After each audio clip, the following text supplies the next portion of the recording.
बहुत सारी टर्म्स जो वेव्स को रिप्रेजेंट करने में इस्तेमाल होती हैं, वो सब जो है वो हम लोग अंडरस्टैंड करने वाले हैं सर्टेन वीडियो के अंदर। वेवलेंथ क्या होता है, एम्पलीट्यूड क्या होता है, टाइम पीरियड और फ्रीक्वेंसी क्या होता है, सब कुछ जो है वो हम लोग टेकअप करने वाले हैं। काफी डिटेल्ड के अंदर जो है वो चीजें आप लोग अंडरस्टैंड करोगे, और साथ में इन सबके फॉर्मूलाज जो भी क्लास 9th लेवल पे, और स्पेशल सिंबल्स कौन से यूज कर रहे हैं, सब कुछ जो है वो इस सर्टेन वीडियो में देखने वाले हैं। सबसे पहले जो टर्म आपको अंडरस्टैंड करनी है वो टर्म है हम लोगों के पास वेवलेंथ।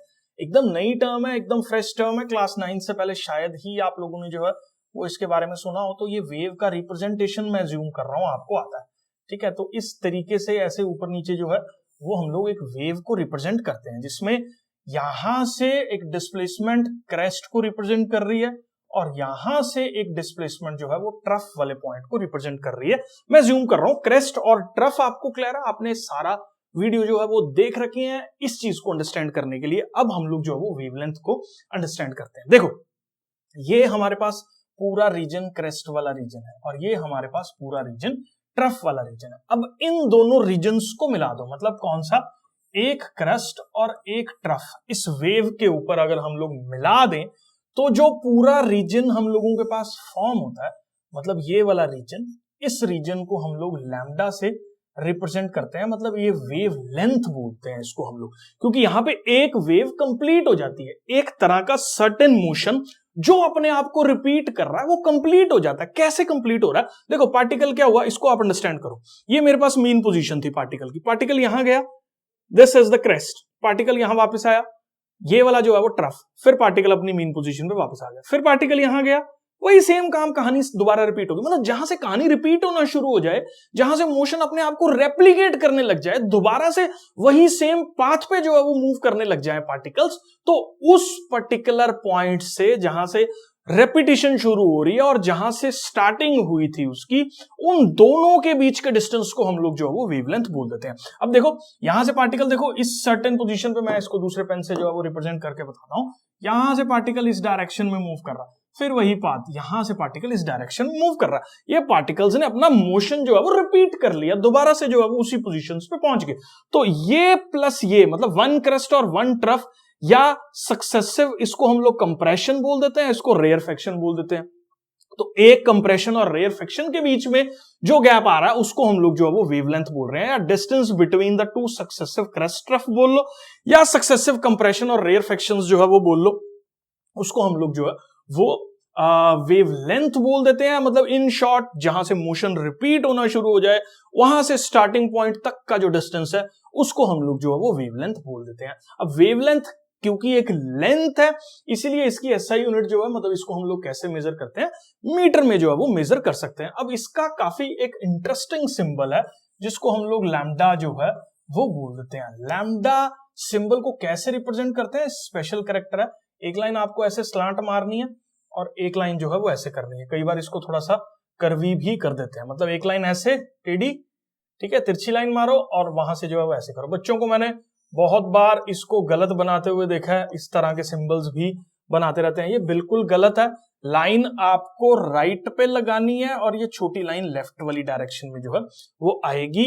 ये वाला सिंबल बिल्कुल गलत है, ठीक है। This is the correct symbol of lambda, जो कि आपको जो है वो इस्तेमाल करना है। ज्यूम कर रहा हूं, वेवलेंथ जो है वो आपको क्लियर है। नेक्स्ट बेटा जी, अगर मैं बात करूं इसी के अंदर जो है वो, आप यहां से ध्यान देखो कि यहां से एक वेव जो है वो चली, हमने वेवलेंथ की बात करी, और ये ऊपर तक गए पार्टिकल्स, फिर वापस आ रहे हैं, फिर नेगेटिव डिस्प्लेसमेंट शो कर रहे हैं जो कि ट्रफ पे पहुंचे, फिर दोबारा से इसी पोजीशन पे आ गए, और यहां से फिर से जो है वो मोशन रिपीट होना शुरू हो गया। भाई इसके बीच में अगर कुछ डिस्टेंस मूव हुआ है तो बट ऑब्वियसली यहां से यहां तक पहुंचने में टाइम भी लगा होगा। अब उसी को टाइम पीरियड बोलते हैं। मतलब दो सक्सेसिव कंप्रेशन रेयरफेक्शंस के बीच को होने में, मतलब वेव को वन वेवलेंथ कंप्लीट करने में जो टाइम लग रहा है उसी को हम लोग जो है वो क्या बोल देते हैं, टाइम पीरियड जो है वो बोल देते हैं। तो टाइम पीरियड क्या होता है, दो सक्सेसिव कंप्रेशंस या रेयरफेक्शंस को होने में जो टाइम लग रहा है उसको टाइम पीरियड बोलते हैं, और इसकी एसआई यूनिट जो है वो हम लोगों के पास सेकंड्स है। मतलब इन शॉर्ट, सीधी बात, नो बकवास, ये लैम्डा हम लोगों के पास हो रहा है। अब इसको होने में जो टाइम लग रहा है उसी को जो है वो हम लोग टाइम पीरियड बोल देते हैं, और इसको हम लोग कैपिटल टी से जो है वो डिनोट कर देते हैं। टाइम पीरियड हमेशा कैपिटल टी से डिनोटेड रहता है। अब इसको कैपिटल टी से डिनोट करते हैं। अब ये चीज थोड़ा सा मैं आपको समझा देता हूं। मान लो टी टाइम पीरियड है, तो टी सेकेंड्स जो है वो लग रहे हैं वेव को एक वेवलेंथ कंप्लीट करने में। तो टी सेकेंड्स में कितनी वेवलेंथ जो है वो हमारे पास देखने को मिल रही है, मतलब कितनी वेव्स देखने को मिल रही है टी सेकेंड्स के अंदर, 1 वेव जो है वो देखने को मिल रही है। और अगर मैं बात करूं 1 सेकेंड में कितनी वेव्स देखने को मिलेंगी, तो ये सिंपल यूनिटरी मेथड है भैया, 1/t।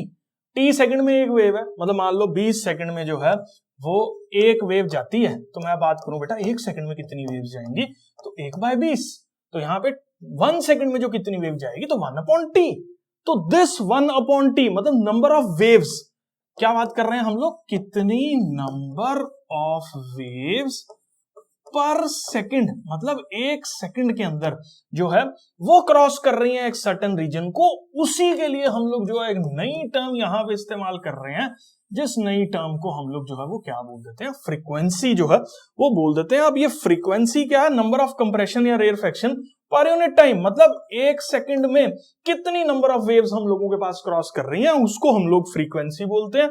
फ्रीक्वेंसी को ये सिंबल है देखो यहाँ पे म्यू, ठीक है, इस सिंबल को न्यू हम लोग जो है वो बोल देते हैं। होता किसके बराबर है, अभी मैंने फॉर्मूला जो है वो आपको समझाया, 1/टाइम पीरियड। अब ऑब्वियसली मेरे को ऐसा यूनिट बताओ इसकी क्या होगी, ऐसा यूनिट नहीं, मतलब इसका जो है 1 यहाँ पे डिनोमिनेटर में आएगा ना सेकंड, तो 1/सेकंड मतलब क्या, सेकंड इनवर्स। अब इसके लिए एक स्पेशल नाम जो है वो हम लोग यहाँ पे देते हैं, इस स्पेशल नाम को हम लोग बोलते हैं क्या, हर्ट्ज जो है वो बोल देते हैं। और इसका सिंबल हमारे पास क्या रहता है, HZ जो है वो रहता है, ठीक है। तो ऐसा यूनिट है इसकी हर्ट्ज, जो कि सेकंड इनवर्स के बराबर है, ठीक है। और फ्रीक्वेंसी हम लोगों के पास होता क्या, कितनी नंबर ऑफ वेव्स 1 सेकंड के अंदर एक सर्टेन लाइन को क्रॉस कर रही हैं, एक सर्टेन रीजन को क्रॉस कर रही हैं, उसको हम लोग जो है वो फ्रीक्वेंसी बोल देते हैं, मतलब 1 सेकंड में कितनी वेव्स हैं।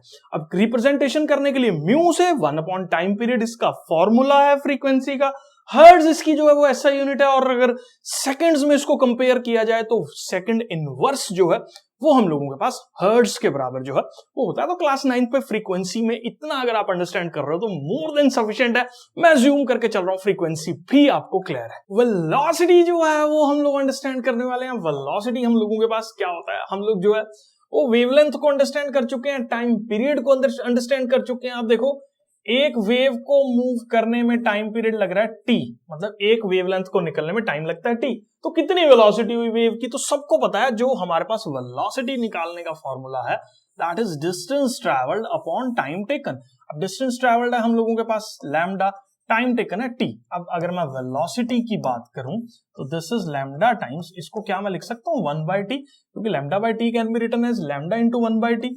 अब ये velocity can be written as lambda times 1/t को हम लोग लिखते हैं फ्रीक्वेंसी, ठीक है। फ्रीक्वेंसी का फॉर्मूला, तो यहां से एक फॉर्मूला आ गया v which is velocity is mu times lambda. तो काफी इंपॉर्टेंट फॉर्मूला है कि v is equal to mu lambda हम लोगों के पास होता है। अब distance travelled by a wave in 1 second is called the velocity of the wave. अब 1 सेकंड में एक वेव कितना डिस्टेंस ट्रेवल कर रही है उसको जो है वो हम लोग वेलोसिटी बोलते हैं। निकालने के लिए कितना डिस्टेंस ट्रेवल हो रहा है, लैम्डा, टाइम कितना लग रहा है t, तो यहां पे इसकी यूनिट भी हम लोगों के पास ऑब्वियसली वेलोसिटी है, तो ये हमारे पास मीटर पर सेकंड में रहेगा। और v is equal to mu lambda, बहुत इंपॉर्टेंट फॉर्मूला इस पर्टिकुलर चैप्टर में आप लोगों को जो है वो अंडरस्टैंड करना है। इसके बाद टर्म आती है एम्पलीट्यूड। देखो बेटा मैंने आपको ये समझाया जबकि ये वेव जो है वो किस तरीके से बन रही है, इस तरीके से बन रही है। अब देखो कितना डिस्प्लेसमेंट मीन पोजीशन से देखने को मिल रहा है, इस पर्टिकुलर डिस्टेंस को या जो है वो कितना डिस्प्लेसमेंट मीन पोजीशन से देखने को मिल रहा है, उसको हम लोग जो है वो एम्पलीट्यूड बोल देते हैं। तो यहां पे ये और ये दोनों जो है वो एम्पलीट्यूड्स को रिप्रेजेंट कर रहे हैं। ये मेरे पास पॉजिटिव एम्पलीट्यूड है और नीचे वाली डायरेक्शन में क्योंकि डिस्टेंसेस इन दोनों के बराबर है उसको हम लोग सिंपली जो है वो नेगेटिव एम्पलीट्यूड जो है वो बोल देते हैं। मैं ज्यूम करके चल रहा हूं बेटा जी, एम्पलीट्यूड भी जो है वो आपको क्लियर है।